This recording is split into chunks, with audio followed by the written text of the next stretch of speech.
Hi, it's Muji or Bored Black Girl, and you read the title of this video, so you already know what's going on. It is time for another books and beauty video. This one may be a little bit different, mostly because the first books and beauty video I did, I truthfully did not really like that much. So I've decided that I'm going to do it differently this time. This time I'll be doing a full face, and I'll be showing you guys like how I do my base as well while I talk about the book. Now, the book for this video is The Many Dates of Indigo by Amber D. Samuel. It is a Wattpad book, and now I bought this book because Amber D. Samuel is a black woman and Indigo is also a black woman. As if you can tell, I'm a black woman. Also, my favorite color is purple, and come on, the similarities, I had to. And also, if you guys didn't know, I do write on Wattpad, so I just felt like this book was kind of really important to me, and I decided that I would pick it up and give it a chance and read it. So today I will be talking about it as well as doing my makeup, which is super exciting. Along with this video, I will also have a reading vlog that is coming out the same day as this one, so you should also go check that video out.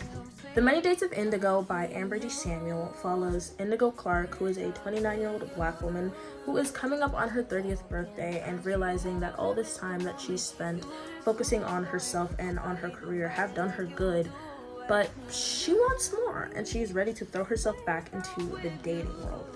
But finding Mr. Right is something that is going to take determination and patience, because Indigo has a lacking love life, to say the least, and she is, ready to really put her best foot forward.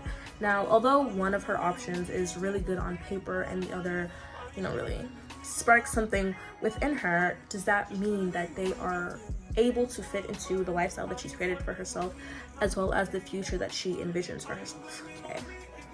First, we're going to start with our e.l.f. Matte Putty Primer, and then we'll go in with our e.l.f. Power Grip Primer.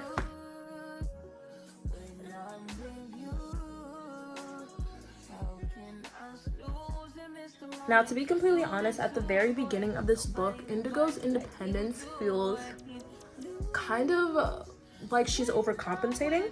But I think as the book continues, Indigo's family really seems to be the one who's pressing her to be in a relationship and really focusing on the fact that she is unmarried, as well as doesn't have any children. Not unmarried, but just the fact that like Indigo does not really have much going on relationship wise.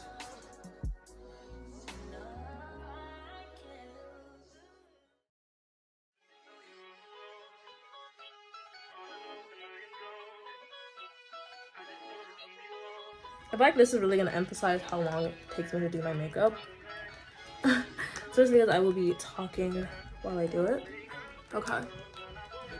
Indigo's childhood best friend, Tate, gave her this beautiful red garnet ring when she was 19, sort of as a symbolism for their friendship.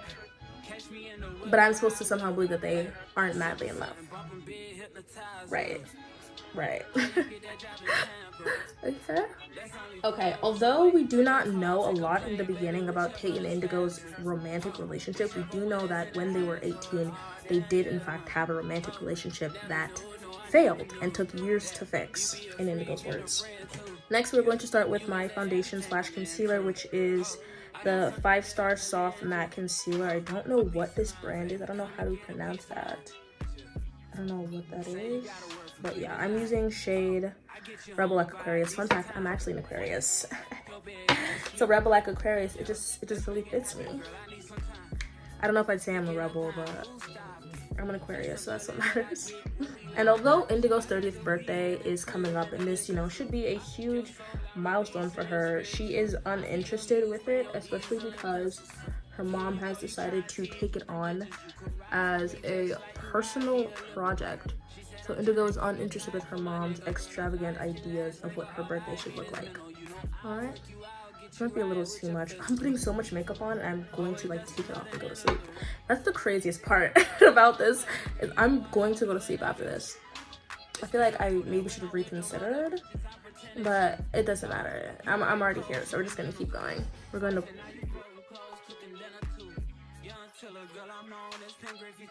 It's only right that I swing by and hit it As always, you want to make sure you blend your makeup down into your neck. Next, it's time for our concealers. I use 2 concealers.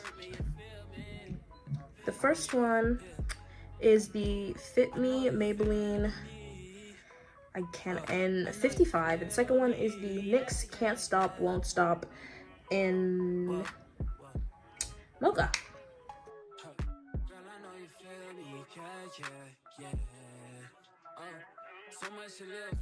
Okay. Now, I think it's time to get into Tate Larson, who is Indigo's childhood best friend. And although the book does not want to make him seem as if he is a love interest, because I am a writer and I am a sucker for cute love, I think it's very obvious that Tate is a love interest, regardless of what him and Indigo want to believe. Oh, I forgot my setting spray. Usually after my primer, I put setting spray on, but I forgot it today. Whoops. Okay, let's just continue anyways. Now, Tate. Tate. Let's get into Tate, okay, guys? Tate is a, hold on, let me make sure I blend it all out before I start talking. Tate is a 6-foot lean man with golden olive skin and a beard. He's Afro-Brazilian on his mom's side, and on his dad's side, he's Danish-German.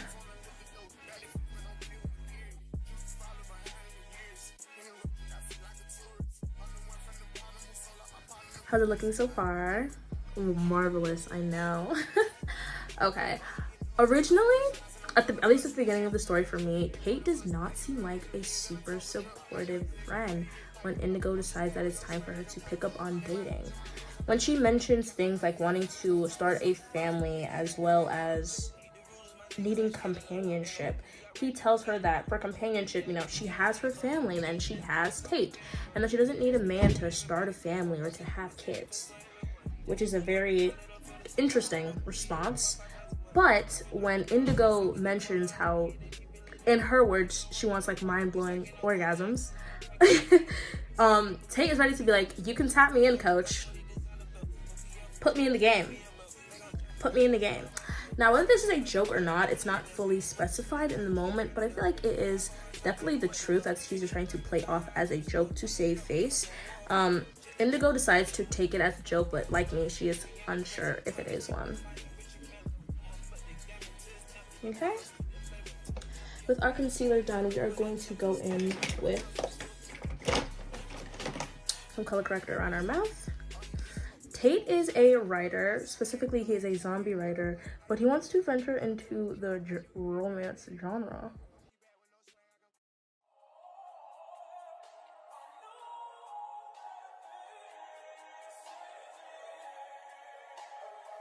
I'm going to continue. Next, we're going to contour my face.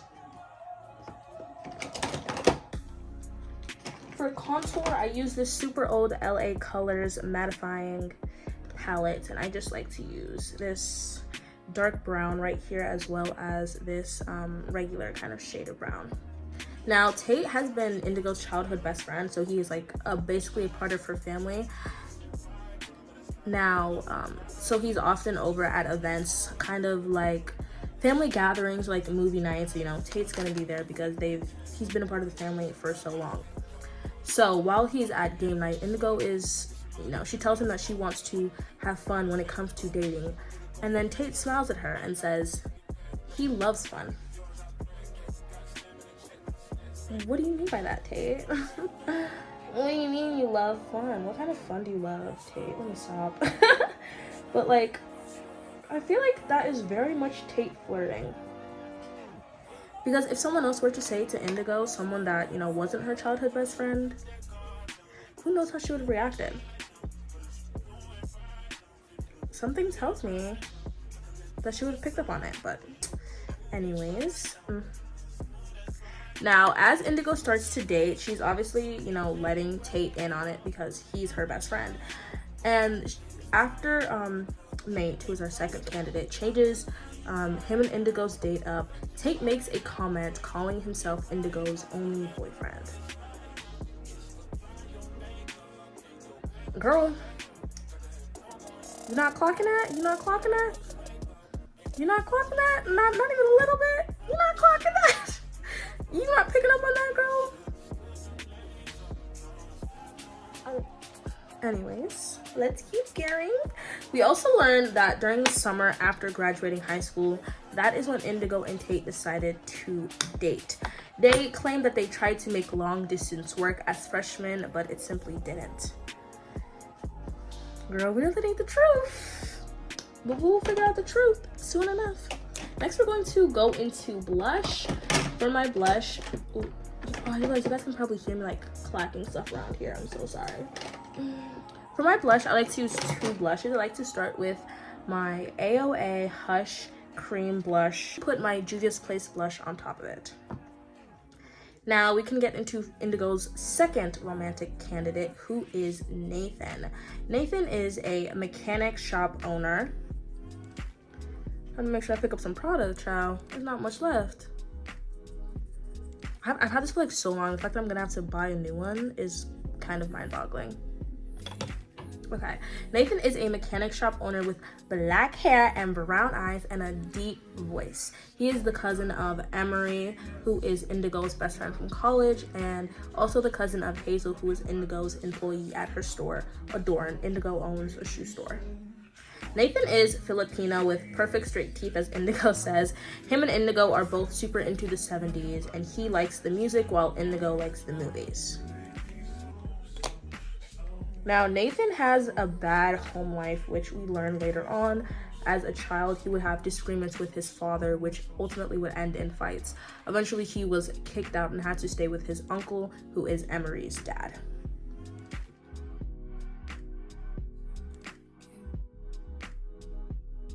Now, before I get into the dates that Indigo and Nathan went on, I'm going to introduce you guys to our third and final candidate for Indigo, who is Diego Simpson.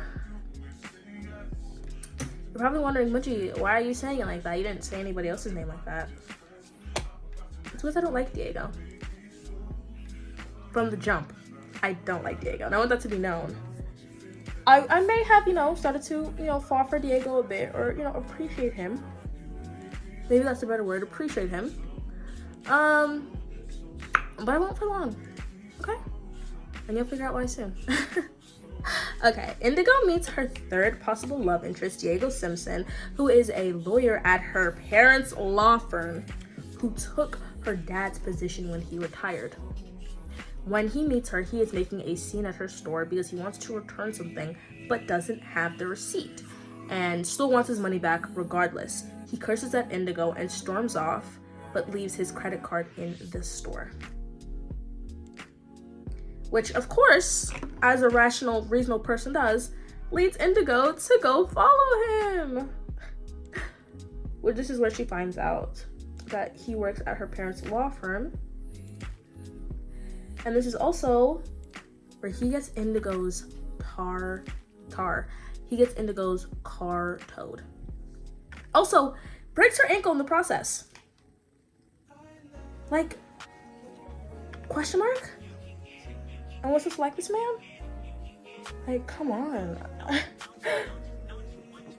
Oh, I feel like I might be really pink. Am I pink? Oh, I'm pink, aren't I? I'm a little pink. I'm a little sunburned. It's okay. I like being pink, but like, I feel like I might be overdoing it today. I'm gonna keep doing it though.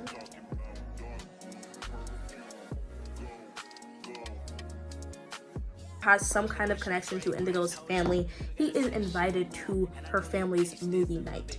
And although Indigo is kind of like, I don't like you, get away from me, I don't want to entertain this, he doesn't think the same. He thinks that there's something forming between them, which just really irks me because he's in Indigo's kitchen in her face.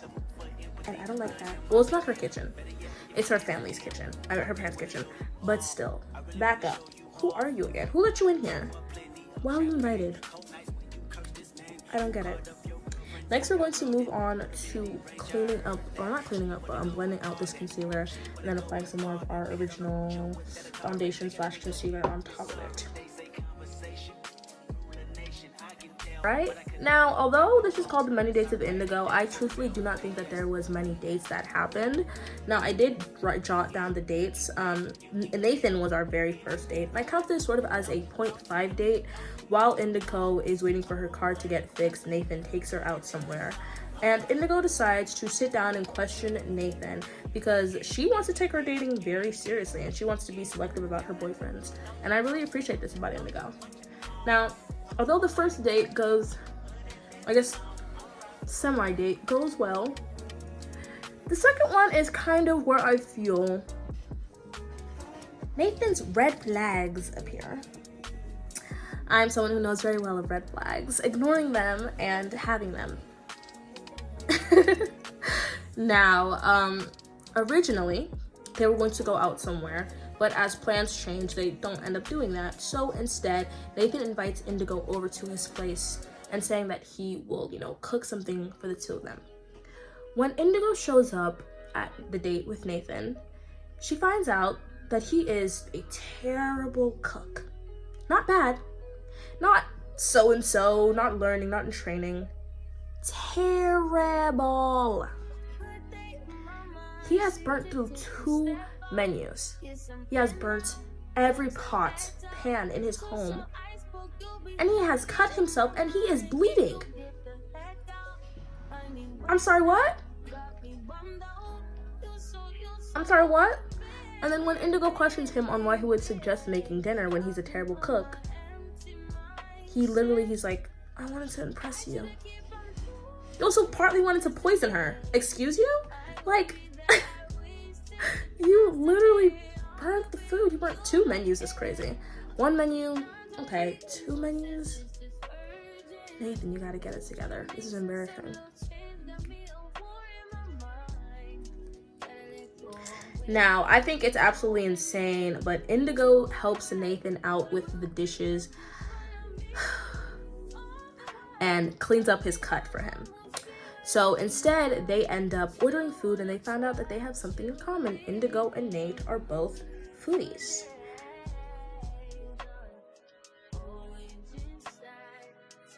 Wildly, at the end of this date, Indigo and Nate end up not only sharing a kiss, but Indigo ends up staying the night at Nathan's place. Only to wake up to him gone because he had to open his shop up early. Here's my thing. If you knew you had to open your shop up early, you could have just told her that. She would have left. That makes sense, right? And then my second thing is, I'm back to the cooking thing. Why would you lie? Like, that part is really just getting me. And now for our third and final, well, I don't really know if I consider this a date, but for our third and, let's say 2.5. For our 2.5 date, for the beginning of the book, Nate and Indigo go to a mall. It's a casual thing, and I really like it because Nate finds a way to fit himself into Indigo's schedule. He also buys Indigo a bottle of her favorite perfume, and it's going good until Nate reveals something. Now, the reason that they had to reschedule was, I think his sister was in the hospital, right? So you would think that he's going on this date because his sister is not in the hospital anymore. That's what you would think. Well, if I were to tell you that while his sister is still in the hospital, he's going on a date with Indigo. Now, this is kind of to each their own, but I think that this is kind of showing where he kind of puts family. Because there's no way in hell that my sister is in the hospital and I'm here with you. No shade to Indigo. I love me Indy. But I felt like that was odd. Because I wouldn't do that. So for him to do it, especially as somebody who's a grown man, it was a bit scary for me. I will be honest. I was like, oh, okay. That's interesting. I wouldn't do that personally, but to each his their own. And even Indigo's like, whoa, why are you here with me? So it's a little, it just doesn't look good for him. I won't even lie to you. I'm trying to find a way to make it seem like not that big of a deal, but your sister's in the hospital and you're here on a date buying me perfume. Like, thank you. Like, you know, like, there's other dates we can go on where you can buy me perfume. You don't have to leave your sister in the hospital to come buy me perfume. But to each is their own. Okay. Now, it's time to get into the middle of the book. In the middle of the book, Indigo's sister-in-law gives birth to Indigo's newborn nephew, and while she's holding him and looking at him, Indigo and Tate share a moment. While Tate is zoned out, Indigo tells him that he will make a good father one day. Tate feels this is kind of unnecessary or maybe unneeded to say, but Indigo disagrees and says that she feels that is something that needs to be said. My question is, why did you feel it need to be said, girl? We'll find that out more later, okay? We'll find out a little bit more about that later on. Now it's time for me to set my makeup because my skin is oily. I have to super set it. So here we go.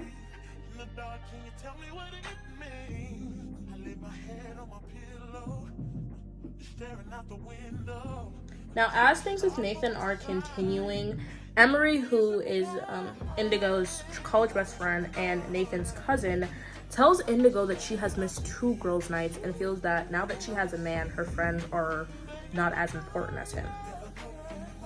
This makes Indigo wonder if she will be able to keep the balance that she's created with her in her life while also being able to date. She wonders if she will still have time for herself and for her business and for her friends and her family.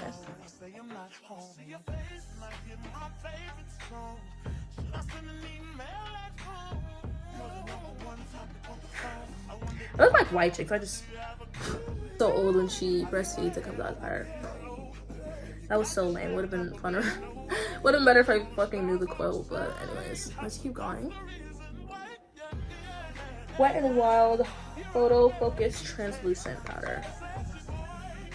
Now, although Indigo is excited and cautious about getting back into dating, she is very aware of the possible downsides of being with the wrong person. She, tells us that opening up herself to dating again has brought back old memories. Memories of who, you may ask? Of her and Tate's past. Along with this, she's been starting to look at Tate a little bit differently, less as her childhood best friend and more as the man that he has developed into over time.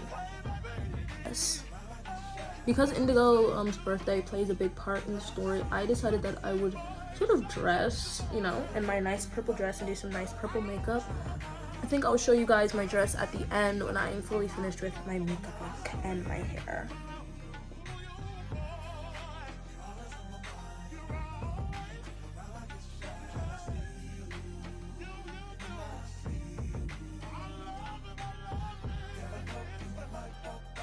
Now, Indigo tells us that she lost her first real relationship and her first real love because of her own decision. We also learned that Indigo's family has had a few family members who have struggled with alcoholism. Specifically, she mentions her uncle Ruben and her aunt Cora. Her aunt Cora was an alcoholic who left her uncle Ruben to raise their child by themselves.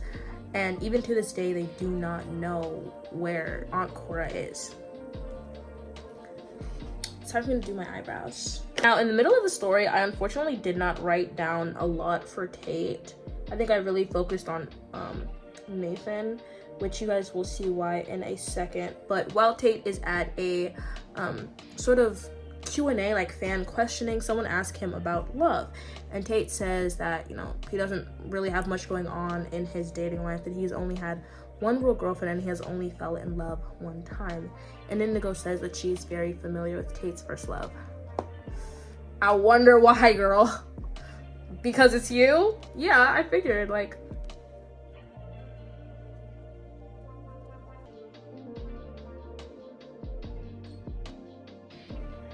Now, although Indigo and Nathan haven't had much in-person time for the past few weeks in the story, they have mostly been texting a lot and talking on the phone regularly, saying good night and good morning, as well as learning that they want the same things in life.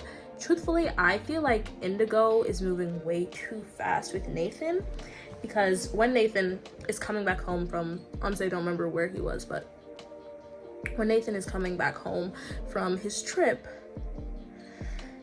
Indigo's a little crazy for this. Okay, they haven't seen each other for a long time, you know, for weeks, and Indigo is getting him a homecoming cake. She also gets the key to his loft from his cousins, goes there, cooks a meal for him, and waits for him to come back. I like that's a little too quickly, that's a little too soon. And I have to use my fan. Purple, of course. You know I love the perp. That doesn't sound right, the perp. Anyways, okay, and Nathan comes back, and we learn that Nathan's mother has died, and his father has remarried, and it has upset Nathan. Nathan also tells Indigo that his father would abuse him. And we also learn that Nathan is afraid of dogs.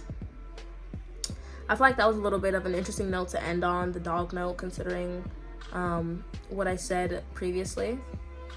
Anyways, but when Nathan comes over to Indigo's house, I can't remember, I think he was fixing something, he is surprised and scared by Gambit. And this is when we find out that Nathan is scared of dogs because when he was 4 years old, he was chased by a dog. I feel so bad for him because Indigo tries to make Gambit seem like some small little cute cuddly dog. She said he's like 200 something pounds. Excuse me, girl? Your dog is how big and you want to tell him to calm down? I'd be scared too. I'd be terrified. It's like a bear cub.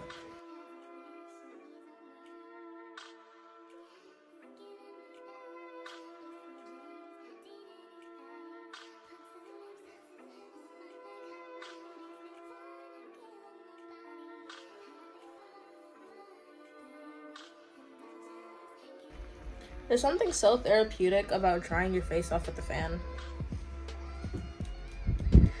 Okay. Now, this next bit that we learned about Nathan is very important. So I'm going to completely finish fanning before I do, because I don't want it to seem like I'm, joking around. We learned that Nathan is an alcoholic. And after Nathan tells Indigo this, he decides to give Indigo 2 weeks to really think and consider what it would be like to be with an alcoholic, especially because Indigo's plan is to date for the long term. So he gives her the time and space to think about what it means to, date an alcoholic and be in a relationship with one, especially because Indigo does have, alcoholics in her family. Now, while this is happening, Indigo decides that, I'm dating and I don't have to strictly stick to one person. I can date multiple people. So she tells Nathan straight up, hey, I'm dating you, but I'm not dating you, but I'm going on dates with you, and I'm also going on dates with Diego. Nathan takes this super well and honestly says, you know what, I'm perfectly okay with having competition. I think that competition is healthy. And this is the part I really like about Nathan, because I think that that's a great way to look at it. I think he's kind of open to the fact that Indigo is looking for a long-term partner. And I can really appreciate the fact that he's like, okay, she has other options, and that's okay with me, and I'm glad that, at least she's letting me know. Honestly, I did not really say much about Diego at all when it comes to this portion, so, sorry. Now, that is truthfully because Indigo makes it clear to Diego that, she does not like him. She does not like him. And she makes this extremely clear because Diego is given her number by one of her family members. I can't remember which one, so excuse me. And he texts her, and obviously she's like, how the hell do you have my number? Who was giving you my number and why? That's all I really have to say on that one. But although Indigo is, not very fond of him at the beginning, things do continue. They have a date which is an unofficial date, so I'm not really sure if I count this one. And it's a date that India it's a date that Indigo initiates, so I didn't really count that one. But the second date, which is the date that Diego plans, is one that I really, really like. At the beginning, I liked it, and then towards the end, I didn't, and you'll see why. But at the beginning of the date, Indigo is surprised to see that all this kind of conversation Nathan has been having with her, all these questions that he's been asking, it is because he has been trying to figure out her preferences, asking her questions about what kind of meat she prefers on sandwiches, what kind of ice cream she likes, what kind of movie she likes, whether she prefers to be indoors or outdoors. I appreciate that he has taken the time to ask her these questions and understand her preferences. That way he can organize a date specifically to her liking. And this date is good. He does claim to make a sandwich that was very obviously prepared and bought at a store. That's a personal pet peeve of mine. Just be honest about it. But you know, it's not that big of a deal, but I just kind of wanted to be like, you're trying to lie. No. But one thing I do not like about this date and the way it ends is, actually another really important part about that date is that Diego is perfectly fine with her bringing her dog over, Gambit, which I think is honestly really considerate. But while they're outside, things start to get frisky, and Diego is perfectly fine with being sexually active on the first date, no problem with that, but also in front of her dog. I think we can all tell the problem there. But you know, Indigo shuts it down. She's like, hey, no, I don't want to really do this on the first date. Also, the dog is right there. Which honestly, that part really got me, because I was like, the dog is right there, come on, like, have some decency. You know, if you're gonna do it, at least remove the animals from the room for their own safety. They don't need to be traumatized by that. That part really got me, because I was like, you're really gonna do this in front of the dog? The dog is right there, let the dog out or something. But I think that by the end of the book, at least for me, is when I really started to fall in love with this book and pay a bit more attention to it. But it is time for me to start to get into my eyeshadow look. I'm not sure if I mentioned it before, but my eyeshadow look will be kind of following the cover of our book. Not to a super huge T. I will be using blue as well as pink. Sorry, where do you see pink, girl? I will be using blue as well as purple and a little bit of white. Most likely for the white, it will be highlighter though, but there will be a lot of blue and pink.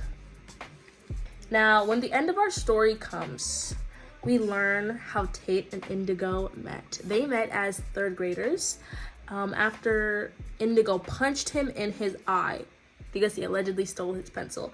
And I found that to be absolutely hilarious. The thought of her punching him in the eye, and then like their parents make them apologize, they have dinner, and then Crash Bandicoot just boom makes their friendship from there on out.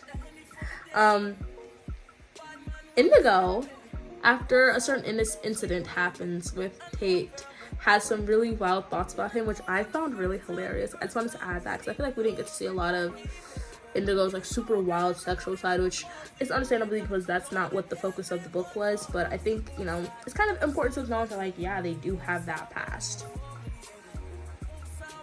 Another part of Indigo ignoring red flags is Diego and Tate actually know each other from college. And Tate tells Indigo that Diego's type is young and eager to please.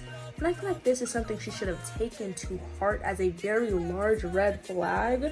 On top of that, earlier in the book, her mom also tells her that Diego is a man who does not have similar aspirations and goals that she does. Indigo says, oh, I'm just having fun, it's not that serious, which, yeah. Young and eager to please is insane.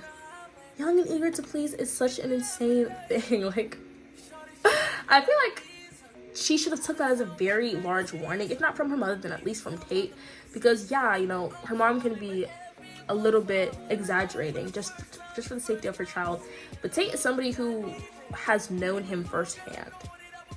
And I feel like that description is very much like young and easy to please. What do you mean by that? How young? And how eager to please are we talking? Just one more reason that I do not like Diego.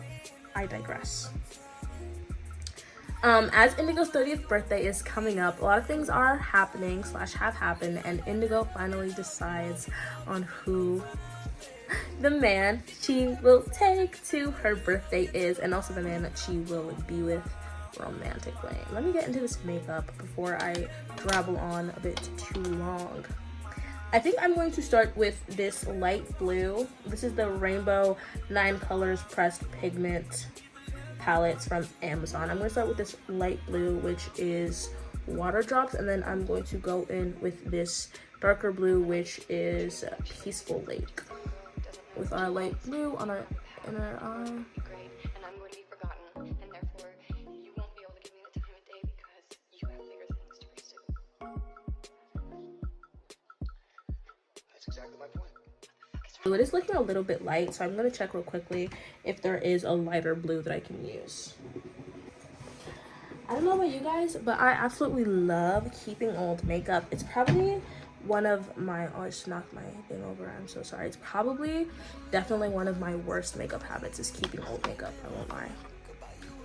But let me just look real quick and see which one I want to go with. Okay. It doesn't give me an eye infection. That's not funny.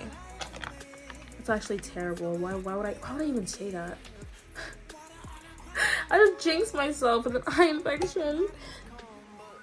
Let me stop because I'm actually gonna get one now. Let me just drink some water and be quiet. Now, after Tate and Indigo spend a night together of watching movies and throwing popcorn in pillows and cuddling, when they wake up, Tate, there's something going on with him. And I know this is like a natural thing and it does happen, but Tate waking up with a boner, a cuddling Indigo,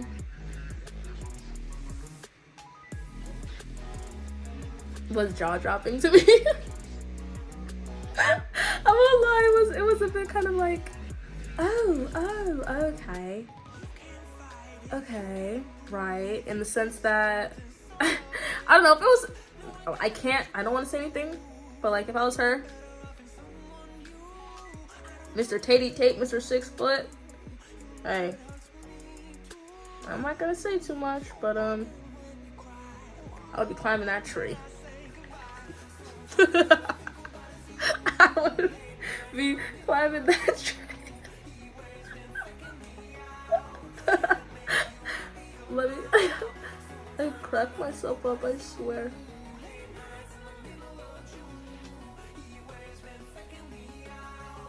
Previously, Tate was offered the opportunity to turn his books about zombies into movies, and originally he shot it down for a while, but after Indigo's input and suggestion that he should pursue it, Tate ultimately does agree and has set up a movie deal for his books.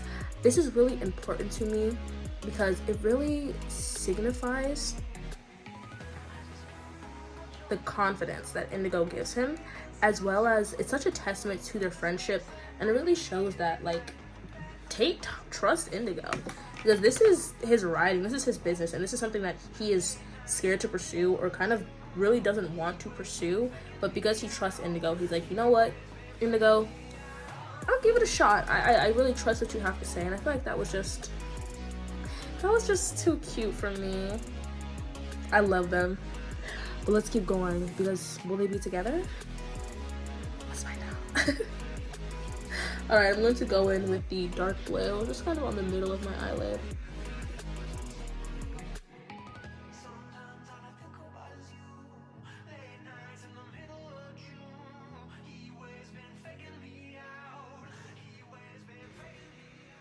Alright, and then I'm going to add some shimmery dark blue on top of that.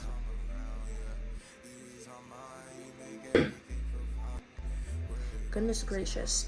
Now, something that happens in the book that I have mixed feelings about is when Tate and Indigo go to visit Tate's parents. Tate's mom pulls Indigo aside and has a conversation with her, basically saying, if you don't love my son, let him go. And I was kind of like, what is going on right now? What is happening right now? I was scared. I was like, what is going on? Do I think that it was necessary? Yes, absolutely. Do I think she was probably the best person that Indigo could have heard it from? Yes, absolutely. Do I think it was a little bit wild? Abso-fucking-lutely. But from her point of view, this has been dragging on for way too long. And the truth is, if she wasn't gonna say it, who would have? Because like her dad dropped subtle hints that like, you know, what you want is right in front of you and da da da da da da. But I think I can really appreciate Tate's mom being straight up and being like, do you love my son romantically? If not, I need you to tell him that. That way you can go look for somebody who does. Because this whole time while this whole time while Indigo has not been dating people, Tate has also not been dating people. They have both been in the same boat. But while Indigo wants to go out and date more people, Tate is kind of like, I'm good. I'm good. Now, after this talk with his mom, Indigo and Tate are going on their way home, and they actually get into a fight. And I feel like this was the first time that they could openly discuss what broke them up. And I feel like this is also the first time that Tate was super harsh with Indigo, but it ultimately needed to be said. And I feel like it was really good for him to get what was on his mind off of it. And I think that argument is what catapulted them into, I hate to spoil it for you guys, full like kind of like accepting that there is some kind of romantic feeling or some things that are lingering around.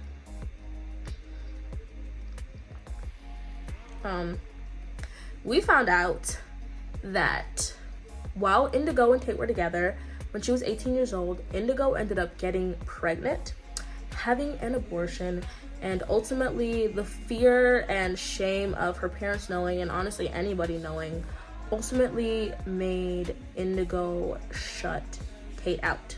It was also the end of their platonic relationship for a long time, as well as the complete end of their romantic relationship.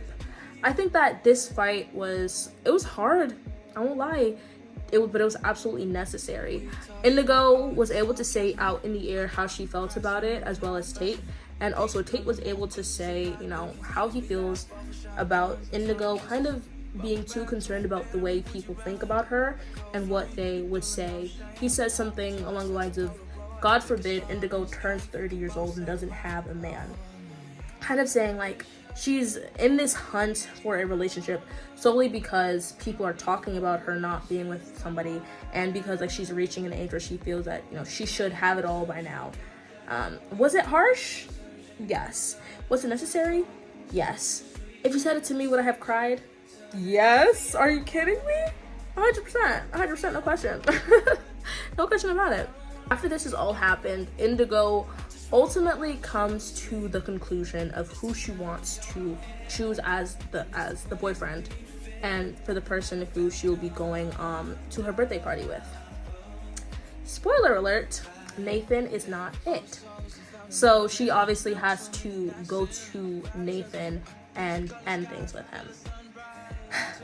Nathan essentially doesn't show up to this meeting. Not meeting, it's a lunch that Indigo has planned for them to meet up and talk, and for her to kind of tell him, you know, I'm choosing somebody else. But after he does not show up and is completely ghost on everybody, the people working at his shop as well as his cousins, Indigo obviously gets concerned and decides to go over to his loft. He could be using the Mirage color, and then next we're going to go in with Twilight. Now, Indigo goes to his loft. This part is honestly so sad, where she finds a hungover Nathan. And she is hurt, obviously. And I feel like this is more where like Nathan's kind of red flags show up, because Nathan kind of tries to place it off as a big deal and say that, you know, he has it under control. But we find out that Nathan's sponsor is unaware of the fact that Nathan has been going out to parties and going to places like bars where there is alcohol. Now, Nathan is, well, before this point, he was sober for 3 years and had relapsed 4 times before fully getting sober. This obviously is super hard on both of them, and Indigo is, straight up and tells him, you need to get some help, and I don't want to continue this relationship anymore. And she ultimately calls Emery, which is Nate's cousin, and tells her that, what's happened. That was honestly super hard. I think that Nathan was a great guy, minus the fact that he definitely did like to keep things to himself, which he definitely should have shared. It was honestly just sad. It really was sad. Before we can get into Diego, I'll explain further. I want to talk about Diego and Indigo's date. Now, I feel like Diego is he's the perfect guy on paper, but in practice, and like with things that he does not tell Indigo, he is not that good of a person. He takes Indigo to the ballet, which is good because Indigo likes the ballet. She actually wanted to be a ballerina when she was younger. So it's a fun time that they have together. After the date, they end up going to a restaurant where Indigo decides to order coffee. And Diego decides that the lady will have tea. The lady being Indigo. To me, this is not only a huge red flag, this is just blatant disrespect to invite somebody out and then to ultimately change what their order is and call her the lady. No, it's a no for me. And then soon, on top of that, as the day continues, he continues just to act like an ass. He offers Indigo some food that she does not want and calls her kind of childish for not wanting to expand her taste buds. But when something he orders is looking tasty to Indigo, she of course wants to take a bite. I don't know about you, I love to share food with my dates, whether it's my food or your food. I think that sharing food is kind of really important and, gives you an opportunity to get to know each other. He decides to be like, no, I'm not gonna have any of my food. You should eat the food that you ordered. And then Indigo's obviously like, oh, are you serious? And he's like, yeah. You're like, okay, that's weird, but whatever. And then he's like, no, you can have a bite now. The moment is past, sweetie. Don't be weird. Don't be odd. I feel like that was such an odd thing for him to do. But ultimately, regardless of what happened during this date, surprise, surprise, not Tate, girl. Surprise, surprise. Diego is the man who Indigo decides to choose to be with. That is, first of all, to me, insane, considering their date. But you know what? I'm going to keep my mouth shut on this one. And I'll just tell you guys. I'll tell you guys what happens. While at work, Indigo meets this nice young woman who is looking for shoes because she's going to the ballet with her boyfriend. The same ballet that Diego has recently taken Indigo to go see. Can you see where I'm going? Can you put 2 and 2 together and figure out where I'm going? Indigo has met, as she calls herself, Tate's California girl. Excuse me? California girl? What do you mean by that? So things go from bad to worse. It was one thing to break up with Nathan. It was another thing to find out that he relapsed. It was to find out that the man you chose has another girlfriend. Scary. Very, very scary stuff, which I never liked Diego from the beginning, but I felt like that was just a little bit low and down. Not speak. After everything that happened with Diego's California girl, Indigo goes over to Diego's office and, tells him, you're a jerk, you're a jackass, I don't want to be with you anymore. I'm a woman who has aspirations and wants and needs, and I thought that you were this perfect guy who I wanted to be with, and the truth is that you are just not. And I feel kind of bad for her because she does like fully admit to him, like, I was going to choose you to be my boyfriend. I was going to choose you to be my date. You know, I chose you over Nathan. Now, after everything happens with Nathan and Diego, Indigo finally opens herself up to her feelings about Tate, but she is also very scared when it comes to admitting it.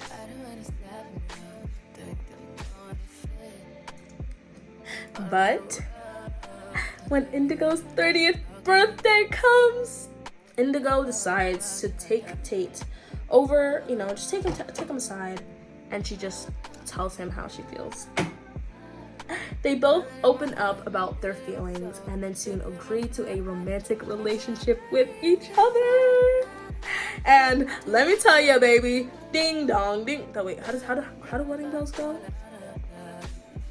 I don't know. Ignore that. I don't know how wedding bells sound like. It's like, just think, wedding bells. 16 months pass and boom, baby, they're married. Okay. They are together, girl. 16 months. And they get married. Now, I feel like I really like the fact that Tate and Indigo took their time to fall in love. Because although it was obvious that, yes, they had feelings for each other, and that ultimately, I mean, this is a book, so of course they would end up happily ever after, I appreciate the fact that they still got time to know each other. Hold on. They still got time to know each other as adults and as lovers as adults. The main part was Indigo's fear, at least in my opinion, Indigo's fear of ruining their friendship as well as what people would think was getting in her way of pursuing him. So I think that fact that they could put it aside and be like, you know what, we are not the kids that we used to be, and I have feelings for you, and I am a man now who can love and support you in a way that the boy I was could not. I feel like in books it's kind of normal to speed into things and just have your happily ever after, but I think that is one thing that I really appreciated about this book, is the fact that we took time to get to know Indigo and her dating life before we got to know Indigo's Mr. Right. Truthfully, I could read an entire book just on Indigo and Tate and their future family. Please, Amber, please. I would really read it. Like, I love them. It's crazy. But I feel like that's the part that made this book different from other childhood best friends books, because Indigo does not really consider Tate as a love interest until the very end. So we got to focus a lot more on Indigo and her relationship with relationships and other men, rather than Indigo's, you know, happily ever after with Tate.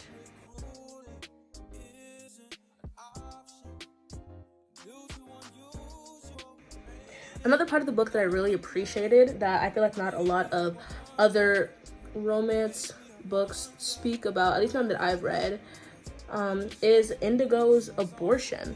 I like the fact that the book did not stray away from talking about it. They did keep it a secret, but mostly because Indigo was keeping it a secret herself.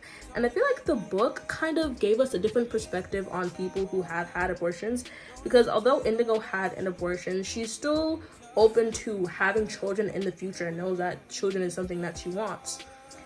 She is also aware that it was a necessary decision for herself at the time, and although she does not really make it seem like it's something she regrets, it's more something that she is ashamed of, which I think is important to talk about, because that shame is something that Indigo carries past that past the age of 18, through her 20s, into her adulthood. But at the same time, that desire to still be a mother is still there. And I think that's a little interesting to see it. See a kind of character like that. I may be completely wrong. There's probably lots of books like that, but this is my first time reading it.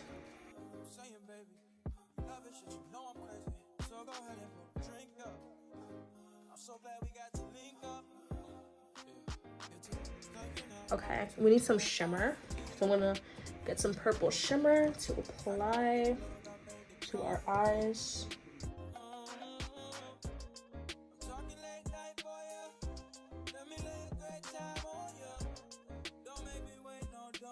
Okay. Hold on. Why is it kind of eating? Wait. Hold on. Actually, I'm going to add some of the white that I mentioned. I'm going to get more into kind of my final opinions on the book. All right. We're going to use this shimmery white just to give ourselves a little bit. My phone rudely died. We are back. I'm going to apply the white shimmer on the inside of my eye. And I'm also going to use it as highlight.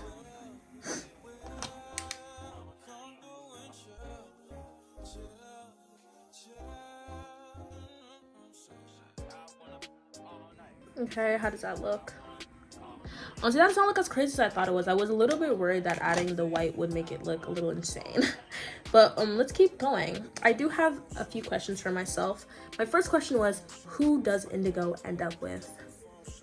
As I've said since the very beginning, and even before the beginning of reading the book, I knew that Indigo would of course end up with her childhood best friend, Tate, naturally. Do I think that Tate is her perfect match? Truthfully, excuse me, I do think that Tate is her perfect match. I feel like the only person who could have come close, if they were like perfect, was maybe Diego. I think that all these guys, if they were like perfect and not like had the issues that they have, they all would have definitely been great guys for Indigo. But I think that Tate ultimately is the best guy because he is extremely close to her family, which is important to Indigo. And Tate is also, you know, as he says, he's very much a man, and he's somebody who is ready to take care of Indigo. Diego was somebody who kind of wanted to use Indigo for now and for when he had time, when he was in the state or whatever. And Nathan was somebody who had his own personal problems going on. So I think that Tate absolutely was the perfect guy for Indigo. No really question about it. Those other guys may have, you know, she may have had some fun, she may have looked good with them, but it was definitely Tate. The next question I have was, is it her childhood best friend? Yes. Yes, it is her childhood best friend, because of course it is. Now, I'm gonna apply my highlight and tell you guys Tate and Indigo's love story. Wait, where's my heart? I hope this is it. It's gonna be so embarrassing if that's wrong. Ignore it if it is. You know, my heart is just so big that like it pumps on both sides, so like it doesn't really matter, you know. If you don't get it, just because like your heart's not as big as mine, that's something that's like not something to brag about, you know. Let me shut up. Tate and Indigo's love story. Meeting in 3rd grade after Tate allegedly stole Indigo's pencil and received a fist to his eye in return, the two immediately hit it off, becoming childhood best friends and eventually lovers. But when Indigo is 18, she becomes pregnant, has an abortion, and is overcome by fear and shame, ultimately shutting Tate out. But after years of friendship and one semi-explosive argument, Tate and Indigo are ready to open themselves up to what they've always known, which is the fact that they belong together. Okay, let me keep working on my makeup while I do this. I'm going to add some beauty marks to my face with some eyeliner, just on top of some pimples that I may have lying around.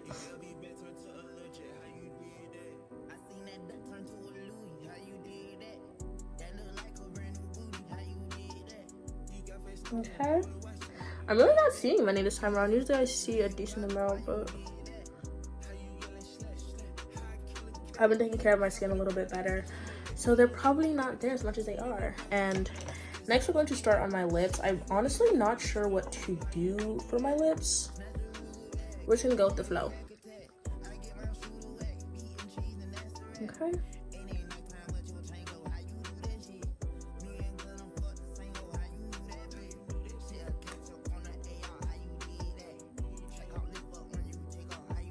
Why did I completely forget to put mascara on? I was like, something about my face is like missing.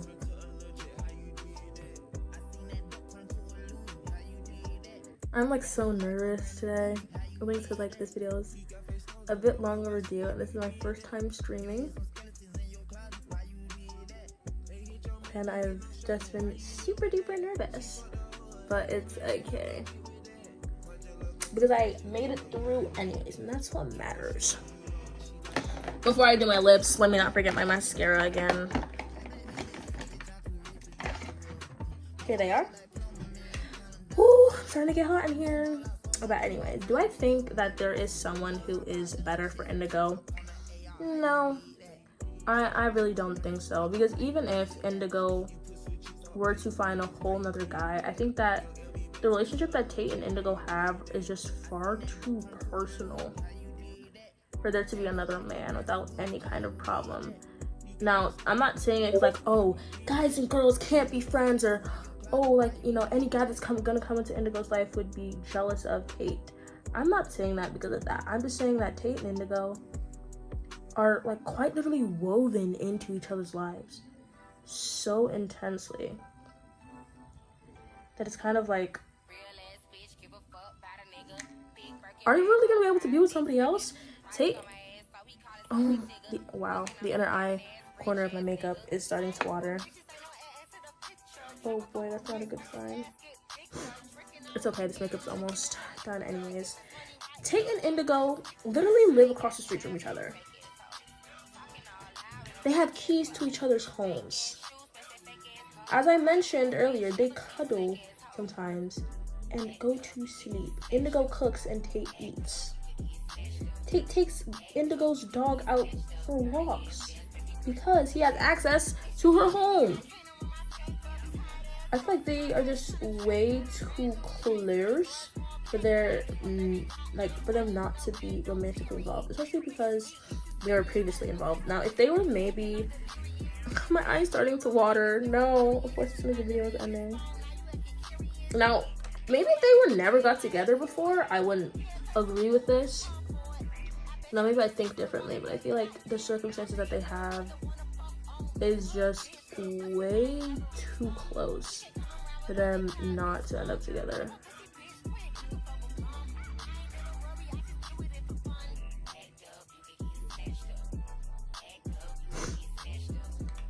Sorry, I'm trying to do my makeup without my eye watering, but it is just continuing to water. That's okay. I'm going to ignore it, just fix my highlight real quick and keep going.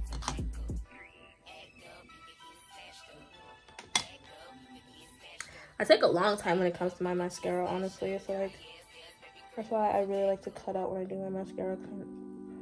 Oh, I just poked my eye. Makeup. There's one thing makeup teaches you, it's resilience. I literally just stabbed my eye and I just went right back in.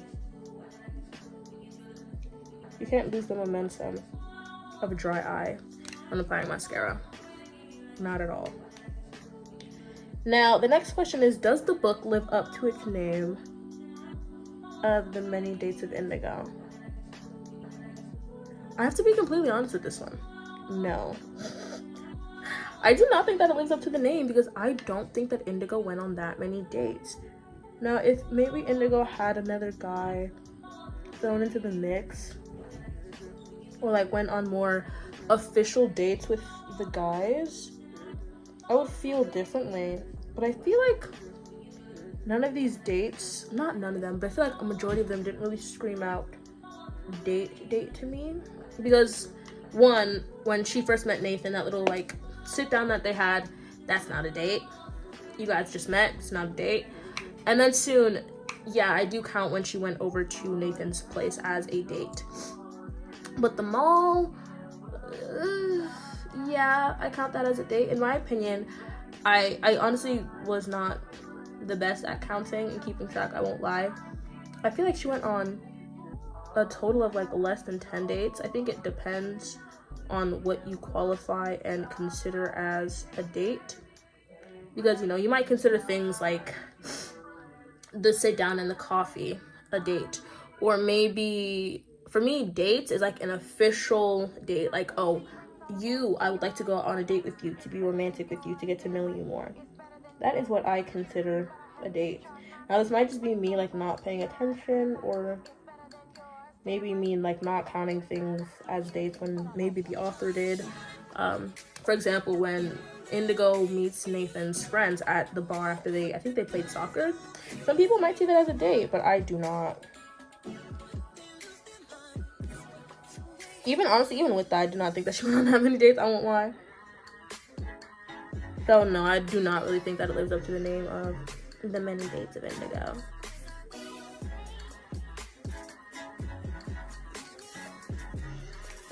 Let me close that up real quick. Lips time, baby. Where's my lip liner? Is the question. I'm trying to quick this up before my eye starts watering again. Hold on, let me clean it up. Then I have to open it wide. Oh god, that's not done right. Okay. Now it's time for me to give my overall opinions of this book.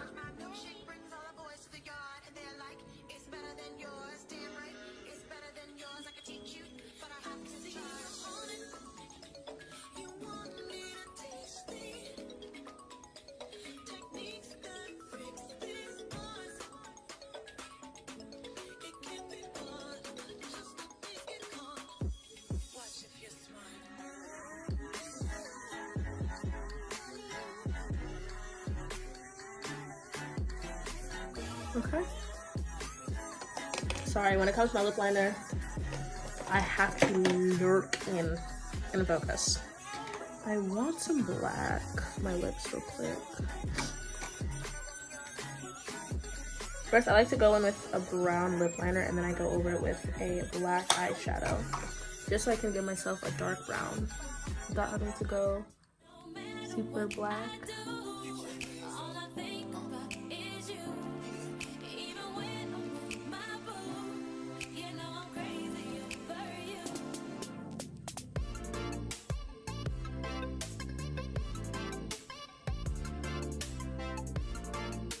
We're going to go in with the purple lip gloss. Okay. Anyways, we are not going to let my phone mishap drag this on any longer than it needs to be dragged on. This is thick.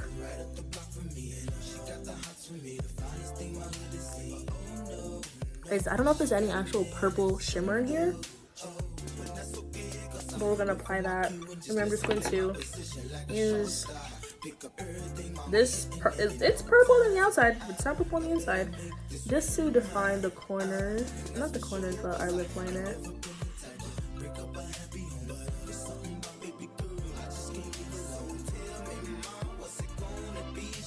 All right, there we go. Now, honestly, I was contemplating applying setting spray, but I realized that I'm literally going nowhere, and I will take this off like not long from now.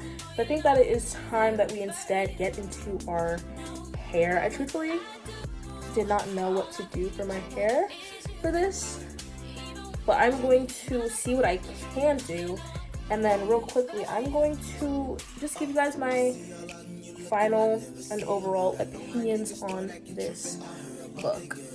Honestly, I gave this book a 4 out of 5 stars, mostly because of the end of the book.